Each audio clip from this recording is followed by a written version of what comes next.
ආයිබන් මේ වීඩියෝ එක දාන්න ඇත්තට මේ ළඟදී මම දැක්කා නිවුස් එකක් ත්‍රීවිල් එලවන රියදුරන්ගේ වයස අවුරුදු 40ට සීමා කරන්න යනවායි කියලා. ඉතින් මේක දැක්කාම පොඩි දෙයක් ඕගොල්ලන්ව දැනුවත් කරන්න හිතුණා. මේ කරන්න යන වැඩේ හොඳයිද නරකයිද කියන එක. මේක මන් දකින විදිහට ඇත්තටම හොඳ වැඩක්. මොකද ඒකට හේතුවක් තියෙනවා. මම ඔයගොල්ලන්ට කලිනුත් වීඩියෝ එක දාලා තියෙනවා මේ ලෝකේ ඉස්සරහට එන්න ගොඩක් ජොබ් වගේක් තියෙනවා. මේ ජොබ් නැති වෙලා යනවා. ඉතින් මේ නැති වෙලා යන ජොබ් එකකට තරුණ වයස කෙනෙක් දැම්මම ඒ වගේ ජොබ් එකකට ආවොත් කාලයක් යනකොට වෙන්නේ මෙයාට මේ ජොබ් එක නැතුව යනවා. ඉතින් ඒකින්ද හොඳම දේ තමයි මේ වගේ දෙයක් කලින් දැනුවත් කරලා ඒකට කරන්න පුළුවන් වෙන විකල්පයක් මොනවද තියෙනවා නම් අන්න ඒ වගේ දෙයකට ඒගොල්ලන්ව යොමු කරන එක ඇත්තටම හොඳ වැඩක්. මොකද මේක රජයේ පාර්ශ්වයෙන් මේක නවත්තන්න යනවයි කියන අදහසෙන් තමන් ඒක ඒ කියන්නේ මේ වෘත්තියට එන්න ඉන්න පොඩක් ඒක ඔලුවට දාගන්න ඕන. මේක රජයෙන් කරන තමන්ට කරන අසාධාරණ වැඩක් නෙවෙයි. මේක ඇත්තටම තමන්ට කරන හොඳ වැඩක් කියන එක. හේතුව මම ඔයගොල්ලන්ට මෙන්න මේ විදිහට පොඩක් පැහැදිලි කරලා දෙන්නම්. මේක අනිත් රටවල් එක්කලා, ඒ කියන්නේ ලංකාව ඇතුලෙන් මේක බලන්න යන්න එපා. එහෙම ගත්තොත් මේක ඕගොල්ලන්ට ලොකු අසාධාරණ දෙයක් විදිහට පේන්න පුළුවන්. හැබැයි මේක වෙන රටවල් එක්කලා සංසන්දනය කරලා බැලුවාම ඕගොල්ලන්ට මේක ටිකක් හොඳ මේ සාධාරණ දෙයක් කියන එක ඕගොල්ලන්ට තේරුම් යනවා මෙන්න මේ විදිහට. ඉතින් ඕගොල්ලන්ට මතක ඇති අපි පොඩි කාලේ, ඒ කියන්නේ 1990ට කලින් වගේ ලංකාවේ කරත්තේ භාවිතා කරා. ඒ කියන්නේ 70 ගණන් 80 ගණන් වගේ වෙනකොටත් කරත්ත හොඳටම භාවිතා කරා මිනිසුන්ගේ එදිනෙදා අවශ්‍යතාවය වෙනුවෙන්. ඒ කියන්නේ කරත්ත වලින් මිනිස්සු ගමන් බිමන් ගියා. ඒ වගේම බඩු මුට්ටු ප්‍රවාහණය කරා.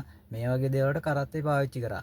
හැබැයි 90 වගේ වෙනකොට මේ කරත්තේ ටික අතුරුදහන් වෙලා 2000 වෙනකොට කරත්තයක් කියන එක දකින්නම නැතුව ගියා.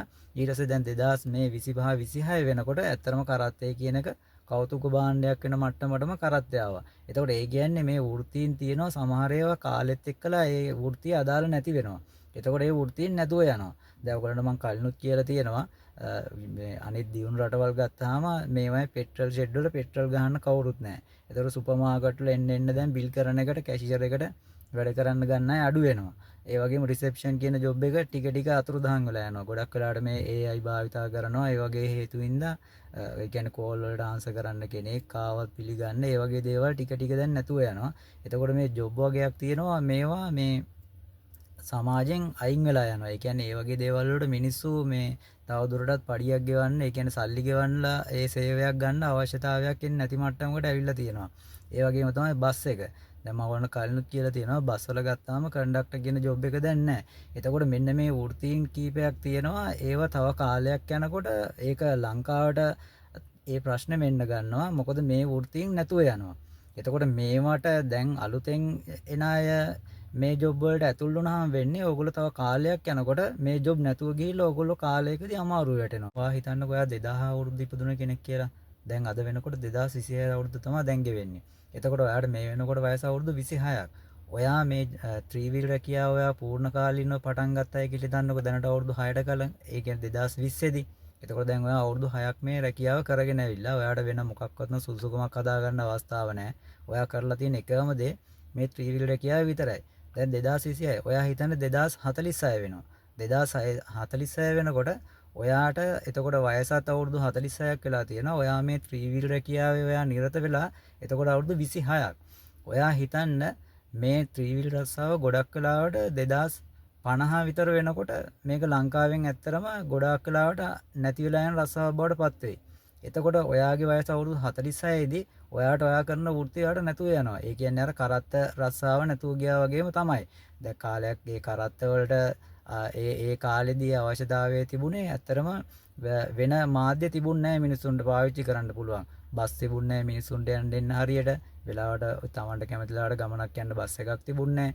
බඩු මුට්ටු ගෙනියන්න මිනිස්සුන්ට ලොරියක් හරි මොනවා හරි එහෙම දෙයක් තිබුණේ නැහැ. හැබැයි කාලයක් යද්දී ඒ දේවල් අනිත් පැත්තෙන් ටික බස් මේ ප්‍රවාහණයට වැඩි වෙලා ආවා. ඊට පස්සේ ලොරිය ආවා, වෑන් ආවා. මෙන්න මේ වගේ දේවල් වැඩිපුර පාවිච්චි කරන්න ගත්තාම අර කරත් එකකින් කරන්න තිබිච්ච අවශ්‍යතාවය නැතුව ගියා. ඉතින් ඒ වගේම තමයි ඕගොල්ලන්ට මතක ඇති අර පොඩි කාලේ ගොඩක් වෙලාවට ගඟෙන් ඒ ගොඩ වෙන්න මේ ඔරුවක් තිබුණා. ඉතින් ඔය ඔරුව නැතුව ගියා පාලම හැදුවාම. මෙන්න මේ වගේ අර මේ දැනුත් තියෙනවා ඒ විදිහටම නැති වෙලා යන මේ වෘත්තීන් කීපයක්. ඉතින් ඕගොල්ලෝ තේරුම් ගන්න ඕගොල්ලෝ දෙයක් කරනකොට ඒ කියන්නේ ඕගොල්ලෝ තව අවුරුදු 50 60ක් මේ රස්සාව කරන්න ඕන. එතකොට 2050 වෙනකොට වගේ මේ ජොබ් එක නැතුව ගියොත් ඕගොල්ලෝ එතනින් පස්සේ මොකක්ද කරන්නේ? ඉතින් මෙන්න මේ වගේ දේවල් ගැන පොඩ්ඩක් අවබෝධයක් තියාගෙන මේ වගේ අර මේ නැති වෙලා යන වෘත්තීන්ට ඇතුල් වෙනකොට පොඩ්ඩක් ඒ ගැන හොඳ සැලකිලිමත් වෙන්න. ඉතින් මේ ප්‍රවෘත්තියට වැඩිපුරම අවධානමකට ලක් වෙන්නේ මේ 2000න් පස්සේ ඉපදුන අය. මොකද හේතුව තමයි ඕගොල්ලෝ තමයි 2040 50 වගේ වෙනකොට මැදි වයසට එන්න ඉන්න පරම්පරාව. එතකොට ඕගොල්ලෝ තේරුම් ගන්න 2050 වගේ වෙනකොට මේ වෘත්තියක් විදිහට නැති වෙලා යන එකක් වෙනවා පේනවනම් එතකොට ඔයා ඒ වගේ නැති වෙලා යන වෘත්තියකට දැම්මම යොමු වෙලා ඉන්න එකෙන් තේරුමක් වෙන්නේ නැහැ. ඒ කියන්නේ ඔයාට ඇත්තරම දැනට වැඩි ආදායමක් ඕන කාලෙදී ඔයාට දැන් තියෙන ආදායමවත් නැති වෙලා යන වෘත්තියක නම් ඔයා නියැලෙන්නේ. ඔයා ඒකින් එකෙන් තේරුමක් නැහැ.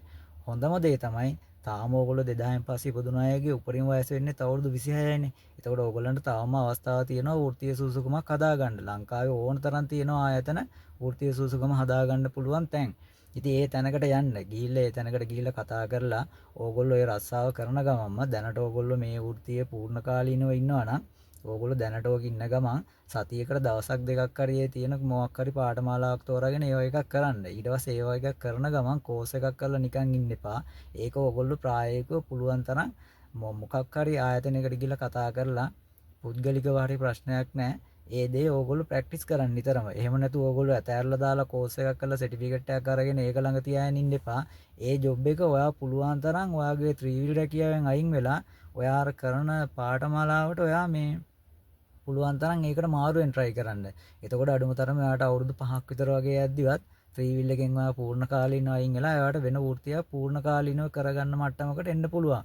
ඉතින් මේ වගේ දේවල් වලට ඕගොල්ලෝ කොච්චර බැන්නත් ඕගොල්ලෝ මොනවා කරත් මේක රජයෙන් කරත් නොකරත් ඕගොල්ලන්ට මේ එන්න තියෙන තත්ත්වයට මුහුණ දෙන්නම වෙනවා. මොකද ඉස්සරහට මේ ත්‍රිවිල් කියන රැකියාව අනිවාර්යයෙන්ම 2050 වගේ වෙනකොට මේක නැත්තරම නැති නොවුනත් මේක තියෙන මට්ටමින් පල්ලෙහාට වැටෙනවා. ඒ කියන්නේ මේක කවදාවත් ඉහළට එන රස්සාවක් කියන එක නම් ඔළුවේ තියාගන්න එපා. ඒක වෙන්නේ නැහැ.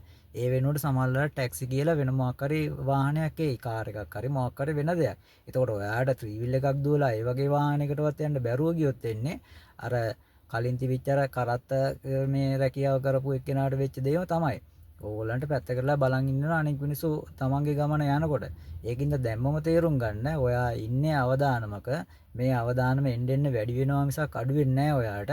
ඒකින්ද පුළුවන් තරම් ඉක්මනට මොකක් හරි වෘත්ති සුසුකමක් හදාගන්න. මොකද මේක රජයෙන් තහනම් කරත් නැතත් ඔය වෘත්තිය කියන එක ඔයාට ත්‍රිවිල් එක කියන එක තවදුරටත් ඕකෙන් ජීවත් වෙන්න බැරි වෙන මට්ටමකට ඉස්සරහට එනවා. එහෙනම් thank you very much.